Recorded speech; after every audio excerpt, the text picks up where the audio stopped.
Good afternoon. Again, I'm Providence Mayor Brett Smiley. I'm joined with Governor McKee, who we will hear from in just a moment. We're also joined by Senator Jack Reed and Congressman Gabe Amo, and we will hear from Senator Jack Reed in a moment on behalf of Rhode Island's federal delegation, who've been in touch with us throughout this incident over the last day. And as both the governor and I have said on multiple occasions, the amount of federal resources and cooperation that we've received is extraordinary. And that extends to our representatives here in Rhode Island. And then finally, Colonel Oscar Perez will give an update as well. At this time, we have no update to share on the investigation. It is ongoing.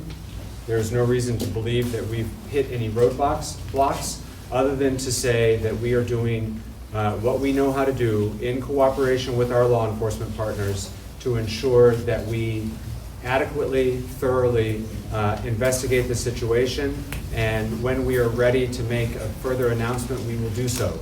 We know there's some information circulating, but we will not share any information that might compromise our investigation or future charges. So at this time, we have no official updates to share with respect to the investigation. Next, it's clear that our community is still in shock and hurting. And now that the initial phase of the investigation has made some progress, we're turning our attention to caring for our neighbors, both the Brown community, the broader Providence community, and truly all of Rhode Island. The City of Providence has stood up a website, the address of which is providenceri.gov/community response resources. There you can find a long list of community resources for mental health care, what to do in the event of trauma, how to help talk about events like this with your kids, to try to help families, neighbors, community members start to understand how to process that which has been so difficult for us. Finally, the Providence City Council, who've been excellent partners, and again, we're joined by leaders from the City Council, including the councilman for this area, Councilman John Gonsalves, is inviting the Providence community and really anyone who'd like to join us tonight at 5 p.m. at Lippitt Park, where there had been a previous plan to light a Christmas tree and to light a menorah for the first night of Hanukkah. And for those who know at least a little bit of the Hanukkah story, it is quite clear that if we can come together as a community and shine a little bit of light tonight, I think there's nothing better that we could be doing as a community. And so please know you're all invited to Lippitt Park tonight at 5 o'clock. Lippitt Park is at 1008 Hope Street, and all are welcome. Certainly Providence Police and other folks will be on hand to make sure that we are all can be in community without any concerns tonight. I'd like to note that Family Services is here with us today, Margaret Holland McDuff. She is one of those community resources that has become available. I'd like to also acknowledge that United Way of Rhode Island and their 211 system has been helping, and leaders from the Nonviolence Institute have been assisting with families in the hospitals. Additionally, Treasurer James Diosa and his Victim Compensation Fund has already been in touch to ensure that his office is doing everything that they can. Before I turn it over to the governor, I'll just share that a couple hours ago I was at the hospital. I know President Paxton has been several times, but I had a chance to meet with a few of the victims and their families. And while they are receiving excellent medical care, and I want to thank the professionals at Brown Health and Rhode Island Hospital, the professionalism, these folks, just like our law enforcement professionals, have been up all night working, but the level of care and professionalism that they are exhibiting is extraordinary. These survivors are receiving excellent care, and the resilience that these survivors showed and shared with me is frankly pretty overwhelming. It pales in comparison what they've gone through for the rest of us here. We're all saddened and scared and tired, but what they've been through is something entirely different, and yet they showed courage and hope and gratitude for how this community has stood up for them and how the healthcare providers cared for them a couple of the family members who I had a chance to speak with are so grateful for what they've seen and heard of the outpouring of support from this community. And so I want to relay that to all of you, that they're watching what's happening also. And their healing is improved based upon all of the positivity and love and care that they've seen from not just the Rhode Island community, but frankly the national community. And so thank you. Governor McKee has been an incredible partner through all of this, and I'm grateful for his leadership and the compassion that he's shown and the relentless focus he's had on those individuals who are recovering in the hospital right now. And I'd like to invite the governor to say a few words. So today, Brown students and the community is suffering and they're in pain. So please let the President and the Brown community know that we stand with you. So as we start this second day of this tragedy, I do feel as though it's important to really point out Mayor Smiley and his team, first responders, state police and our federal partners, Brown University, the staff at the hospitals, and as the mayor said, the media who has been able to really put out the information that I'm sure is going to help accelerate the fact that we have someone in custody. The mental health support. The community needs our compassion and our support as the process of this horrific event unfolds. As governor and as a Rhode Islander, I get to speak on behalf of the people of the state of Rhode Island, as a dad, as a grandparent. It hits home to us, all of us, me included. While a suspect has been detained, our work as a state is not over. As governor, I'm committing to the city and to Brown and the broader community that has been impacted by this to make sure everyone who needs assistance, mental health assistance, can access them. Last night, we activated the state's trauma response team to help coordinate mental health resources with all partners. And to everyone in the nation, because this is a national event. I've had calls, like I said, personal calls with Hawaii, dad that has a freshman at Brown University. To everybody out there in the country, please send your prayers here to Rhode Island. And to all Rhode Islanders, let's do what we do best. Let's stand by and support our neighbors when they most need it. And we stand ready to do exactly that. Thank you, Governor. I'd like to invite Senator Jack Reed to say a few words on behalf of the congressional delegation. On behalf of Senator Whitehouse, Congressman Magaziner, Congressman Amo, I first want to express our profound condolences to those families who've lost a loved one and to those families who are struggling with a seriously injured child. We offer not only our sympathies but our prayers for a speedy recovery. I must commend the leadership. Mayor Smiley has done a superb job. The governor has done a superb job. The president, President Paxson, and the Provost Doyle have also stepped up and done a superb job. We are also, I think, particularly indebted to the police officers and the firefighters from Providence, the Brown University Police Department, many departments, both police and fire from across the state of Rhode Island, our state police, and a special word of praise and thanks to our federal law enforcement officers, the FBI, ATF. They have been instrumental, critical in the progress of this investigation so far.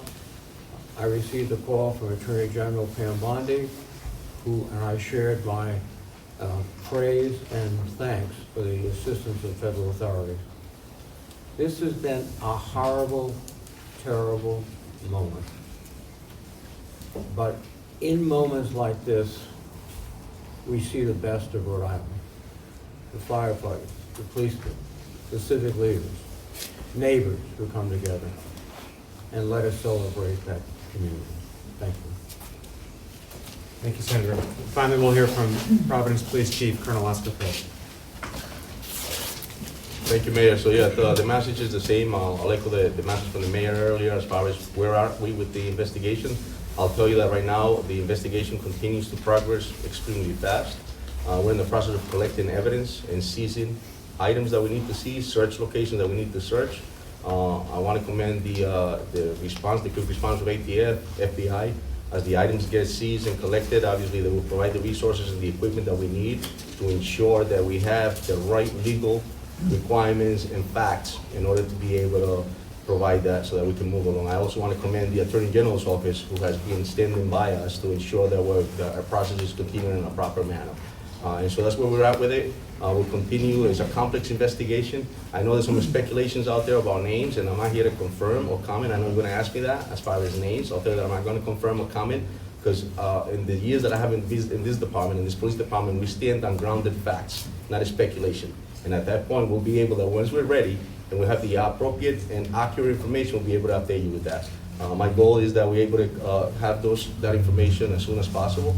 But again, I tell you that respectfully, and I have the responsibility to respect the integrity of this investigation. I think that is complex. Any detective that worked last night and all the agents that worked last night, I have responsibility to respect the work that they're doing. And so when we're ready to provide you with that info and to come to give you the right info, I will make sure that you get that updated. So. Colonel, you managed to establish any connection between the suspect and the university. Why did the suspect target the university? So that's all part of the investigations that we're conducting, and again, it's complex. And we want to make sure that once we have, at the appropriate time, give you the accurate information, we'll be able to provide that information for you in that instance. Go ahead, John. Colonel, the person of interest, is that the same individual that we saw on the surveillance video you released? So again, I'm not going to speculate. I want to make sure that if I give you an answer, it's grounded on facts. Okay. And so we're getting to that point, but it's going to take time. Detective work is not something that you can answer or solve within a minute. It takes time, and we have to make sure that we have the right evidence in order to prosecute somebody properly. Just Colonel, what led you to Coventry? What led you to this Providence Police there, Coventry Police, FBI? So I'm not going to confirm or comment on locations again, John. I'll tell you that I'm going to tell you exactly what I'm telling you is the fact that we're going to continue progressing on this complex investigation to make sure that we have all the facts together in order to be able to give you what Do you feel better now than you did last night at midnight? Absolutely. I think the great work of the men and women of this department, the collaboration with the different federal agencies, the fact that we're standing here all together and we all stepped up and we're making sure that we have the right answers and that we can continue on to bring peace, as the mayor stated, and calm to this city. It's a beautiful city and it's something that we take pride in. And so, yes, I feel much better. Pat, and then the guy Can you talk to us behind. about the Chief, process? the most common question I've gotten for the last 24 hours, it revolves around the fact that Brown University is the most camera-ridden, most responsive piece of real estate in Rhode Island, and yet there seems to be little or no video evidence outside of that clip. You know, respecting the investigation, is there a lot more video that we're just not able to see yet because of the ongoing investigation, or is there simply no video? So what we shared with you the other day is what we have that we could share, and then we'll continue to, again, we're continuing to collect evidence. As we speak, we have detectives out there trying to continue to find. So I don't want to tell you that there's no more video because we might find something within the next few minutes. So yes, it's possible, but what we gave you the other day is what we have. Go ahead. So, Colonel, if you wouldn't mind, two questions here. Can you talk to us about the process of releasing this 10-second clip to now someone's in custody, kind of how you all are working together to garner that information? Someone being detained, rather. Correct. And so, yeah, someone being detained, it led us to that point as far as like when we started, obviously, it's a fast move. It's a quick response right from the beginning. Once we get the call, And you pull up to a scene, obviously as chaotic as it was, and then it gets to a point that now we're asking the public for help, tips come in, federal agents come in. At that point, Providence Police respond, detectives get to do the work, and so that's where we started. And then we ended up getting, obviously, to a point where we find someone of interest, we bring them in, but we're I'm pretty confident in the work that the men and women have done of the department, but I gotta respect their work. Some of them haven't gone to sleep. So I have to respect the fact that they're gonna continue and give us what we need in order to be able to prosecute somebody properly. We got this. And then second question. Sé que muchas personas volverán a la misma pregunta. ¿Podría brindar una actualización en español, algo que sea útil para la comunidad hispana de Rhode Island? Ciertamente que este departamento trabaja muy duro para encontrar respuestas.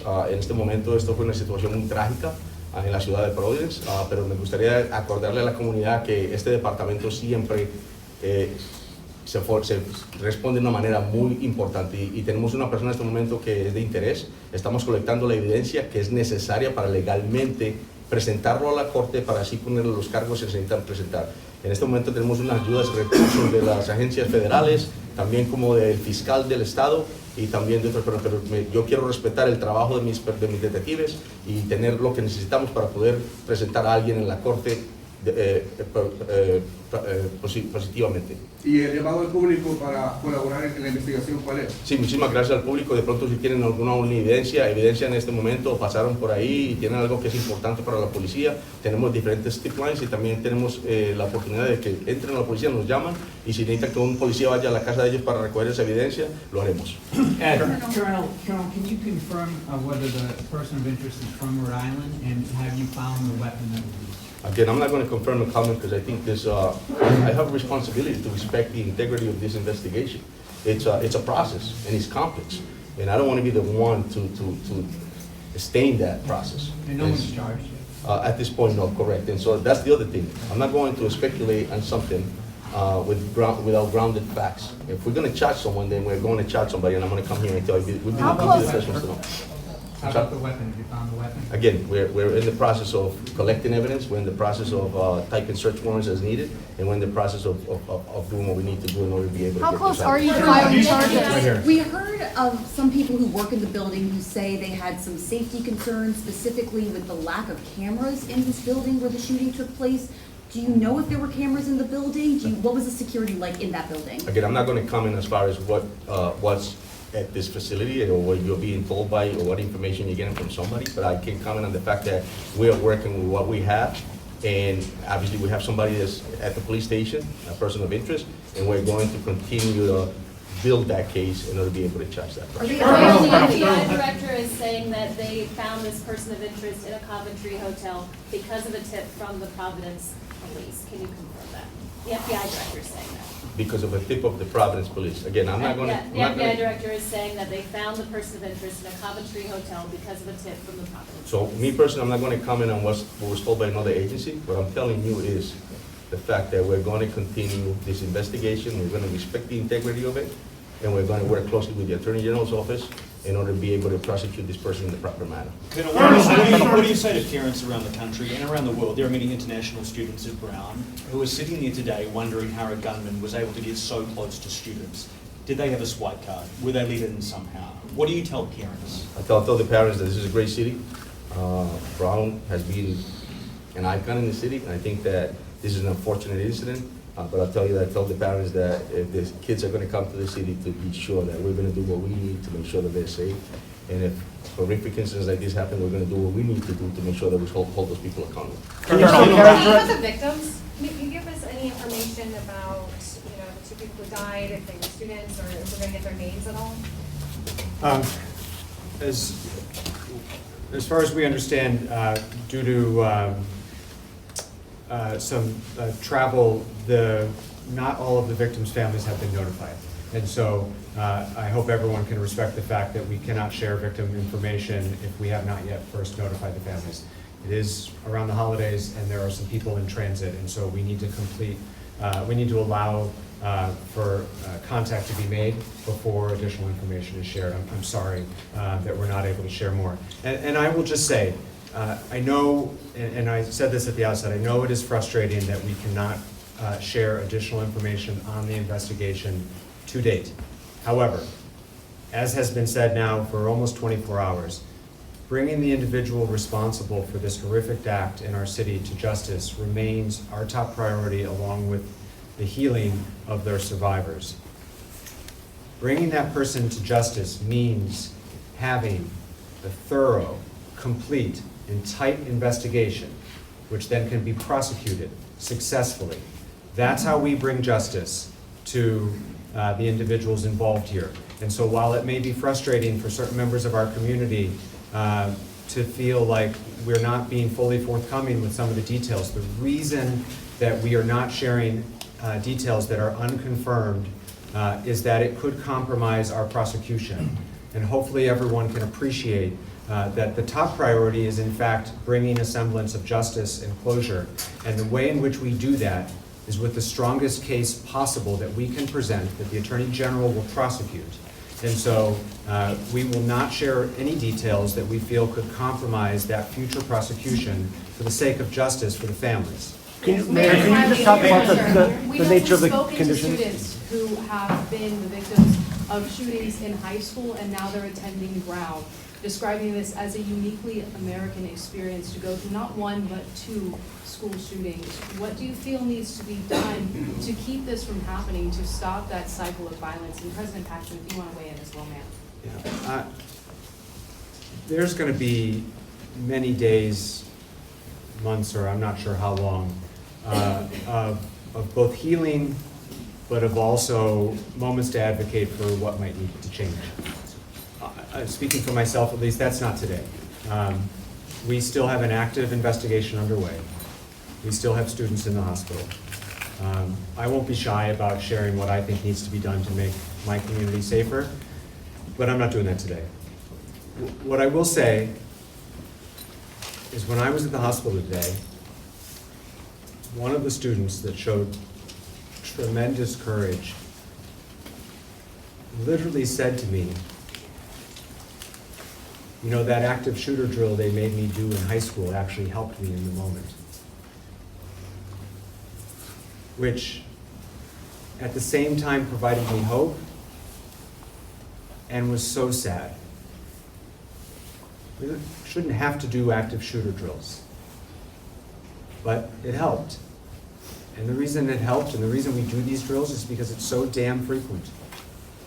And so there'll be plenty of time, at least for my office, and I don't speak for any of the other public officials here, they're welcome to share if they so choose. There'll be plenty of time to talk about what advocacy and policy changes should be made, but we're still very, very much hard at work at the task at hand, and that is to be able to bring charges forward on the person responsible. Sir? And then can you just go through the nature of the conditions again? I know you did that this morning, but is everybody out of the woods? The conditions have not changed as far as I understand. And so, as was said earlier this morning, one individual has been discharged. One individual remains in critical but stable condition, and the other 7 are in stable condition. I will say, I had conversations with 4 of the students, and they were talking to their healthcare providers, and so if there are status changes, we'll be sure to share. Mayor, I have a question for you. People are asking, are you expecting to do continuous status updates throughout the day, such as this, or can they expect at a future press conference that there'll be additional information? What is your plan for keeping the public informed throughout this afternoon? Yeah, thank you. Our expectation is that this is likely our last press conference here at the Brook Street Fire Station. We set up here last night because we were on the edge of campus. There was a lot of work happening all around us. They're still processing evidence on campus, but that crime scene is wrapping up. Most of the streets, other than immediately outside of the building, have been reopened. And so we do expect to provide future updates. We will likely provide those at the Providence Public Safety Complex, and we will provide them as there are meaningful updates to share. I know that it can be frustrating for some when the update is that there's no update. But in the absence of progress, and what's important is that the investigation take the time that it needs to be right. And so when we have no update to share, we will say there's no update to share. And when we have news to share, we will share that news. But our expectation is that this is our last press conference here at the Brook Street Fire Station as we're entering sort of a new chapter as the immediate crime scene winds down and we move on to what we hope will be a prosecution and to try to help our community heal. And we talk more about things like community resources, which we've announced today. You mentioned family services, there's a crisis support line that you might be able to... Thank you, Governor. Yes, for Rhode Islanders, Family Service of Rhode Island also has a crisis support line. The phone number is 401-854-6678. That's 854-6678, and the folks at Family Service of Rhode Island are extraordinary professionals who unfortunately have a lot of experience in this area and are a resource available to us. And I know Margaret Powell McDuff from Family Services is here, and we're grateful for her help along the way. Colonel, one more question, Colonel. Do you need anything from the public? In other words, is there still possibly someone out there that may have information that you need? Or, I mean, the students are now being allowed to leave the campus. Does that mean that there's no potential witness here? Where does it stand that the public could help? Thank you, John. I think that, yeah, the call out to the public is to, evidence that they think might be worth it for us to look at, anything that they suspect would be important for the police department to look at. So we're definitely really welcome that. And so the message is please reach out. I think that that's one of the strongest things the Providence Police Department has is the partnership that we have with our different community members, as well as different colleges throughout the city. And so if they think that there's something that's important to us, please send it our way, because we'll definitely use it. It might be something that's important that you may think is not, but for us it is. So. Colonel, can we describe him as a man in his 30s still? Can we still describe him as a man in his 30s, the person of interest? A man in his 30s? The person detained is actually a person in his 20s.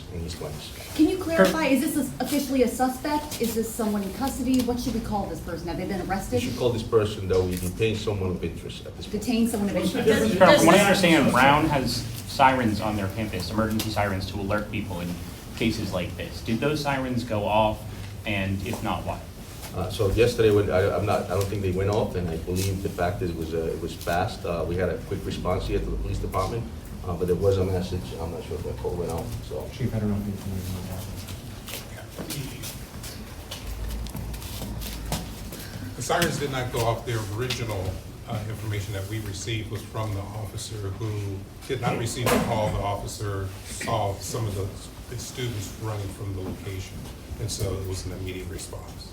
Can you talk about alerting the greater? Hold on, John. Can you talk about just what went into alerting the greater Brown area community, people who aren't Brown residents, maybe RISD students or faculty, people in that area? What went into alerting others? For our community, it was our emergency notification system, some of which was shared by RISD. The rest was from the city of Providence. Colonel, can you just, Colonel? Go ahead, please. Item Colonel Chapman or Perez. Can you tell us, does the person of interest have any connection to the Brown University community? And there was some report that he went into that building and yelled in the classroom. Do you have any more information about that? So again, it's all details that are important. It's all part of the complex investigation that I spoke about earlier. I'm not ready to confirm or comment on any of that. Again, I got to respect the process. And so at this point, we're just going to continue like the mayor stated. It's complex, but we want to make sure that we have a successful prosecution. And that's more important to me than right now to give you something that's just... Colonel, can you just address... Colonel, have you started a process of search warrants, any sort of legal process to sort of figure out any motive? Yeah, so at this point, we're coordinating with the Attorney General's office. We're working very closely with them. We're collecting evidence. We're in the process also of interviewing individuals. And so that's where we're at now. And it will be a state prosecution as opposed to a federal? That's correct, sir, yes. Colonel, the incident happened yesterday around 4 o'clock. Can you just touch on, it sounds like within 12 hours, you had a person of interest. Could you just talk about Correct. that? That's a short window. It's hard work. It's just, it's like, it's all hands on deck. An incident of this nature, I think, takes a lot of resources. I think the fact that we work closely with the federal partners and different municipalities, the men and women of the Providence Police Department, the detectives, outstanding work, and I think that's why we have been able to move forward as we have in progress in such a fast manner in order to have somebody detained at this Colonel point. Perez, under what basis are you detaining this man, and how long do you have to further the investigation until you either have to charge him or release him? Again, a situation like this, we have basis enough to bring somebody in based on a lot of different facts. And so those facts are the ones that are allowing us to have that person detained at this point, which I cannot comment as far as what those facts How long do Oh, you we have a to question charge from him President before- Paxton now. How long do you have to charge him before you have to release him? Again, it's moving pretty fast, and we will have an answer as fast as we can, so. President Paxton, if you can, we know that these students were studying for their finals in the midst of their schoolwork here, and now students have been told classes are canceled, finals are canceled. Can you talk about kind of the complete shift that this community is in right now, going from studying to now almost a ghost town as people are being reunited with their families? Yeah. So thanks for the question. It is a big shift and not the way we hope to end this semester, obviously.